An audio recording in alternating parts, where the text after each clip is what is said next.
Hello aspirant, welcome to my YouTube channel প্রস্তুতি online coaching. এই ভিডিওতে আমি ডাব্লিউবিপি প্রিলি 2020 সালে আসা ম্যাথের 5টা কোশ্চেন নিয়ে আলোচনা করব।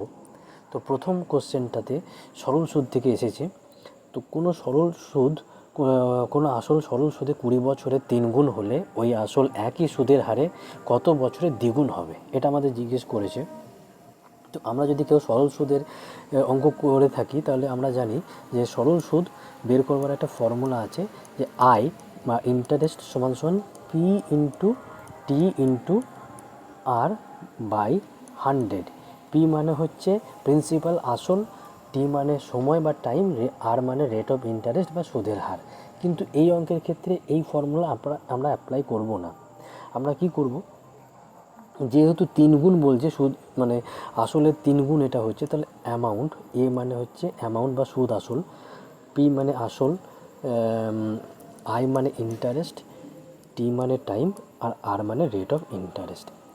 সরল সুদ বা জটিল সুদ যাই হোক না কেন, এই কোটা বিষয়ের ওপরই অঙ্কগুলো হয়। তো কোনো আসল সরল সুদে 20 বছরে 3 গুণ, 20 বছরে 3 গুণটা কী সুদে আসলে, তাহলে আসল যদি আমার প্রিন্সিপাল যদি 1 হয়ে যায় তাহলে সুদ আসল হয়ে যাবে তার 3 গুণ। তাহলে ইন্টারেস্টটা কত হয়ে যাবে, সুদ আসল 3, আসল 1, তাহলে 3 থেকে 1 বিয়োগ করলে সুদ হয়ে যাচ্ছে 2। আর সেটা কত বছর, কত পিরিয়ডের জন্য হচ্ছে, টাইমটা 20 বছরে। রেট অফ ইন্টারেস্ট কি এই ক্ষেত্রে আমার না জানলেও চলবে। আচ্ছা, তারপরে আর একটা কথা বলে দিয়েছে যে ওই আসল, মানে আসল একই, ওই আসল একই সুদের হারে, এই একই সুদের হারে কত বছরে দ্বিগুণ হবে, মানে সুদ আসলে দ্বিগুণ হবে, তাই না? তাহলে এই ক্ষেত্রে সুদ আসল দ্বিগুণ, আসল তো সেই একই আছে, তাহলে সুদ কত হয়ে যাচ্ছে 1। আর এটা কত বছরে, এটাই জিজ্ঞেস করেছে। এর ক্ষেত্রে আমরা কি করব, যে এখান থেকে এখানে আসতে গিয়ে কিভাবে আসতে পারি, 2 দিয়ে ভাগ করে। যেহেতু এখান থেকে এখানে আসতে আমরা 2 দিয়ে ভাগ করলাম, তাই এখান থেকে এখানে আসতেও আমরা 2 দিয়ে ভাগ করব। তাহলে 20কে যদি আমরা 2 দিয়ে ভাগ করি তাহলে কত পেয়ে যাব, 10 বছর। তাহলে কত পেয়ে যাব আমরা, 10 বছর। তাহলে দ্বিগুণ হবে ওই একই আসল কত বছরে, না 10 বছরে। তাহলে আমাদের অপশন এ হয়ে গেল উত্তর। ঠিক আছে, এবার পরের কোশ্চেনটা দেখি।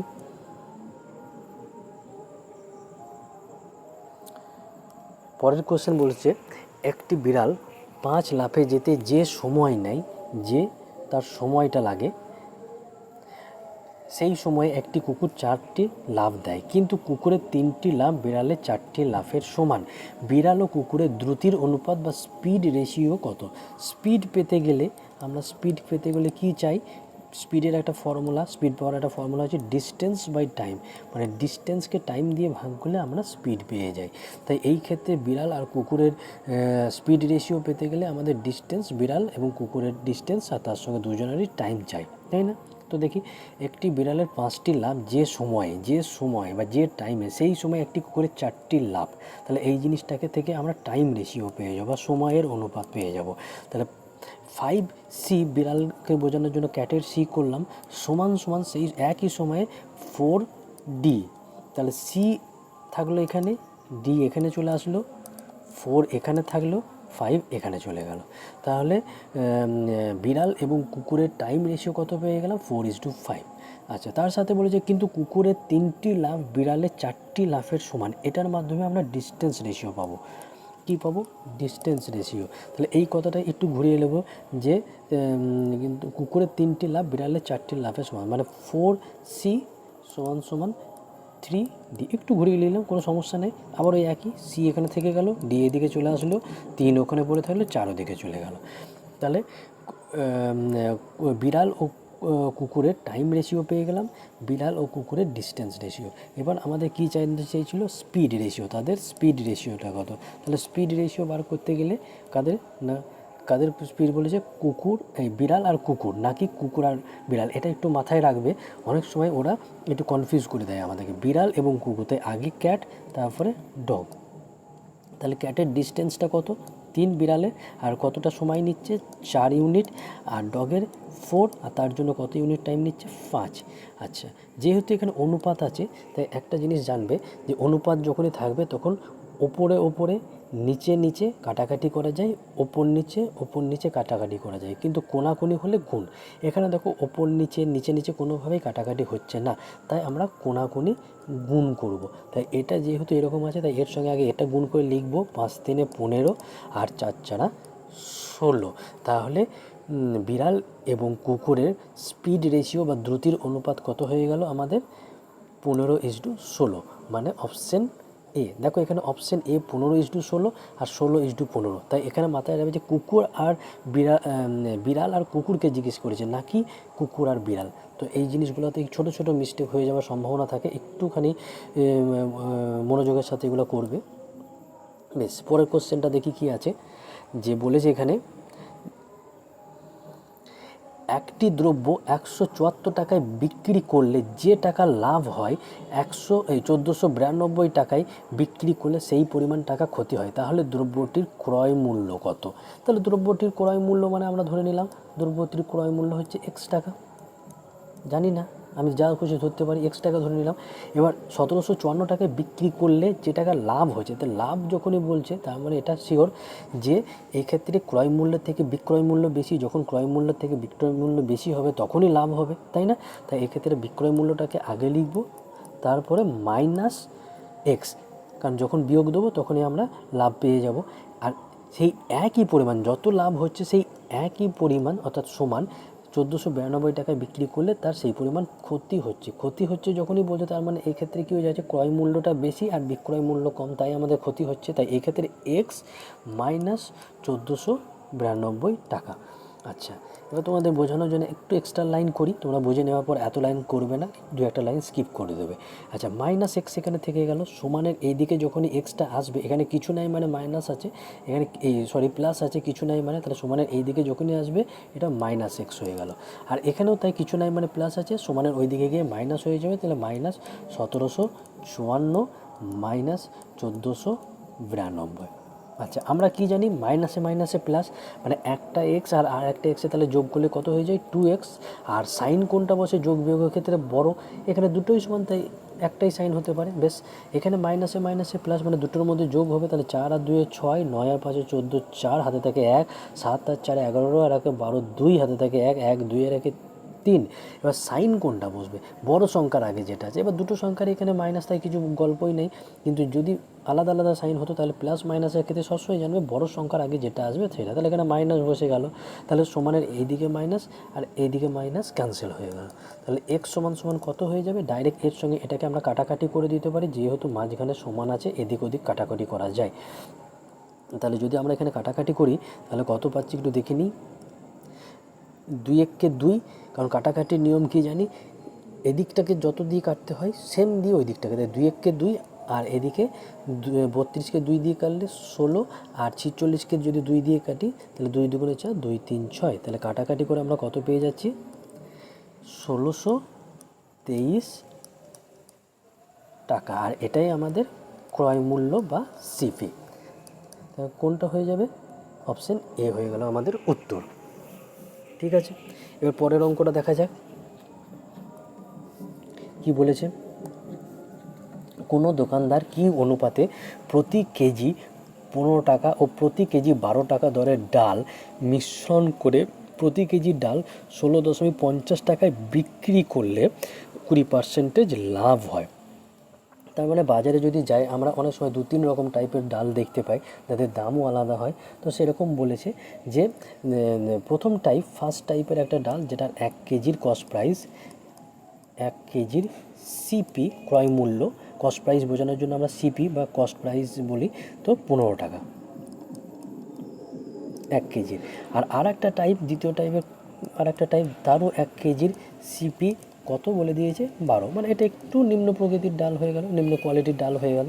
ঠিক আছে, এই দুটোকে মেশানো হলো, মেশানোর পরে যে মিশ্রণ, সে মিশ্রণের 1 কেজিকে বিক্রি করছে, এই দুটো ক্রয় মূল্য, আর এখানে বলে দিয়েছে 16.50 টাকায় বিক্রি, মানে এসপি সমান সমান কত, 16.50 টাকা। আর এর ফলে তার কি হচ্ছে, এর ফলে তার 20% প্রফিট হচ্ছে, তাই না, 20% প্রফিট।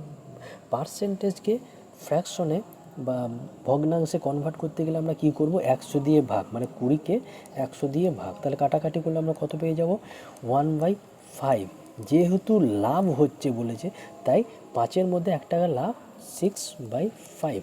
এবার একটা কনসেপ্ট এখানে আমাদের একটু জানার বিষয় আছে। নর্মালি আমরা কোনো জিনিস প্রথমে কিনি, তারপরে সেটাকে বিক্রি করি, তাই না, বিক্রি করি। এবার এই ক্ষেত্রে মিশ্রণের ক্ষেত্রে আমরা এইখানে দাঁড়িয়ে আছি, আমরা পিছনে আসব, তাই এই জিনিসটাকে আমরা উল্টিয়ে লিখে দেবো, এই জিনিসটাকে উল্টিয়ে লিখে দেবো। তাহলে ক্রয় মূল্য, তাহলে 1 কেজি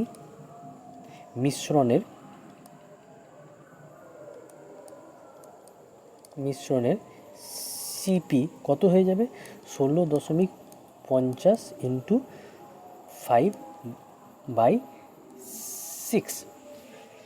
5/6, তাহলে এটা উঠে গেলে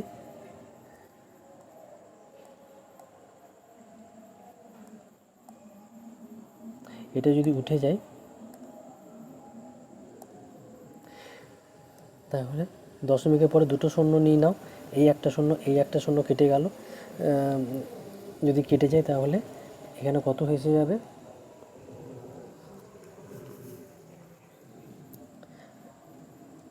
5×12 = 60, আর এখানে 5×3 = 15, 5×3 = 15। আবার এটা কত দিয়ে কাটবে, 3 দিয়ে, 3×4 = 12, 3×11 = 33। তাহলে কি হলো, 11 আর 5 গুণ করলে 55/4 টাকা, তাই না। তাহলে 1 কেজি মিশ্রণের সিপি আমরা কত বার করে নিলাম, 55/4 টাকা, ঠিক আছে। এবার আমরা এখান থেকে কি অনুপাতে মেশানো হয়েছে যেটা জিজ্ঞেস করেছি, সেটার জন্য আমরা অ্যালিগেশন বা মিশ্রণের একটা মিশ্রণের যে ইয়েটা সেটা ব্যবহার করব, অঙ্কের যে রূপটা সেটা ব্যবহার করব। যে প্রথম টাইপের যেটা, তার দাম হচ্ছে প্রতি কেজির 15, দ্বিতীয় টাইপের তার দাম হচ্ছে প্রতি কেজির 12, আর মিশ্রণের প্রতি কেজির দাম যেটা ক্রয় মূল্য আমরা এই মুহূর্তে বের করে নিলাম, বিক্রয় মূল্য থেকে ক্রয় মূল্য করে নিলাম 4। এবার দেখো, যখনই এই দুটো আমরা গোটাগুটি সংখ্যার এটাকে ভগ্নাংশের আকারে দেখছি, তখন একটু সমস্যা হয়। তাই এই যে সমস্যাটাকে সমাধান করতে গেলে আমরা কি করব, কিছুই না, এই যে নিচে যেটা থাকবে সেটা দিয়ে তিনটেকেই গুণ করে দেবো, তাহলে এই 4 কেটে গেল, তাহলে 4×15 = 60, 3×4 = 4×12 = 48, আর 55 এখানে কেটে গেল। মিশ্রণের বা অ্যালিগেশনের যদি কেউ নিয়ম জেনে থাকো, তাহলে একটা জিনিস বলা থাকে যে মাঝেরটার থেকে কোনো একটা ছোট এবং কোনো একটা বড় হতেই হবে, যদি না হয় তাহলে অঙ্কটা কোথাও ভুল হচ্ছে, তাই না। তার এই ক্ষেত্রে আমাদের ঠিক আছে, তাহলে অঙ্ক আমার ঠিক আছে। বেশ, এবার কী করতে হয়, অ্যালিগেশন এর সঙ্গে এটাকে বিয়োগ করে এদিকে লিখতে হয়, এর সঙ্গে এটাকে বিয়োগ করে দেয়। তাহলে 48 55 থেকে বিয়োগ করলে 8 আর 15, 7 15, 5, আর 60 থেকে 50 যদি আমরা এদিকে বিয়োগ করি তাহলে কত পেয়ে যাব, 5। তাহলে কী অনুপাতে মেশানো হয়েছে, 7:5, 7:5, মানে অপশান বি হয়ে গেল এক্ষেত্রে আমাদের উত্তর। একটু সামান্য ক্যালকুলেটিভ অঙ্ক, বাট এটা ভালো অঙ্ক, আর এই জাতীয় অঙ্ক অনেক পরীক্ষাতেই দেখা যায়, শুধু ডাব্লিউবিপি বলে নয়। ঠিক আছে, চলো এবার পরের অঙ্কটা দেখা যাক। পরের অঙ্কটা কি আছে, এটাই হচ্ছে আমাদের আজকের লাস্ট অঙ্ক।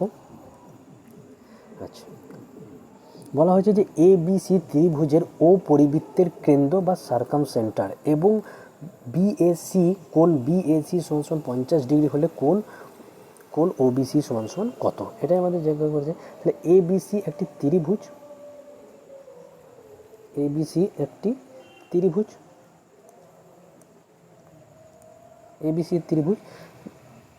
যেটাকে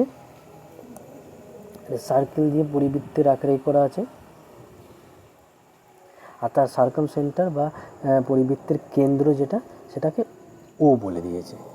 এক সেকেন্ড,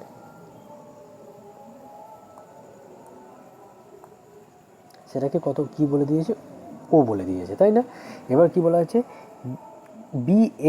কোণ BAC, এই কোণের মান দিয়ে দিয়েছে 50 ডিগ্রি, তাহলে কোণ OBC = কত। তাহলে এই রকম যখন আসছে, তখন এখান থেকেও একটা আমার একটু টানা বাঁকা হয়ে গেলো, তোমরা অ্যাডজাস্ট করে নিও। তাহলে এরকম একটা ত্রিভুজ তৈরি হয়ে গেছে। তাহলে আমাদের এখানে জিজ্ঞেস করছে বি সি এই কোণটির মান কত, তাই না? তো এখানে একটা জিনিস জানবে, এই কোণটা যত হবে এই কোণটা তার ঠিক ডবল হবে, মানে এর ঠিক 2 দিয়ে গুণ, মানে এই কোণটা সমান সমান কত হয়ে যাবে তাহলে 100 ডিগ্রি। আর আমরা ত্রিভুজের 3টি কোণের সমষ্টি কত জানি, 180 ডিগ্রি। তার মধ্যে অলরেডি এই কোণটা পেয়ে যাচ্ছি 100 ডিগ্রি, তাহলে পড়ে থাকছে কত তোমার 80 ডিগ্রি। হ্যাঁ, তার মানে এই যে কোণটা আর এই কোণটার যোগফল হচ্ছে 80 ডিগ্রি। এই দুটো, এই যে অন্তস্থ কোণ, এই অন্তস্থ কোণ দুটি সমান হয়। তার মানে সমান যদি হয় তাহলে তুমি বলতে পারো এরকম যে O B C equal to O C B, তাই না? মানে এই কোণটাও যাই হবে, এই কোণটাও তাই হবে। তার মানে কি, আমি 80কে যদি আমি ভাগ করে দিই 2 দিয়ে, তাহলে আমি আমার উত্তর পেয়ে যাব। তাহলে অতএব ও বি সি সমান সমান কত হয়ে যাবে, 80 ভাজিত 2 ডিগ্রি সমান সমান 40 ডিগ্রি হয়ে গেল আমার আনসার। এবার ও বি সি এর পরিবর্তে যদি বলতো ও সি বি, যদি বলতো ও সি বি, তাহলেও কিন্তু আমাদের এই 40 ডিগ্রিই হতো, কারণ অন্তস্থ কোণ দুটির মান সমান হয় তাই। বেশ, আজকে এই পর্যন্তই অঙ্ক।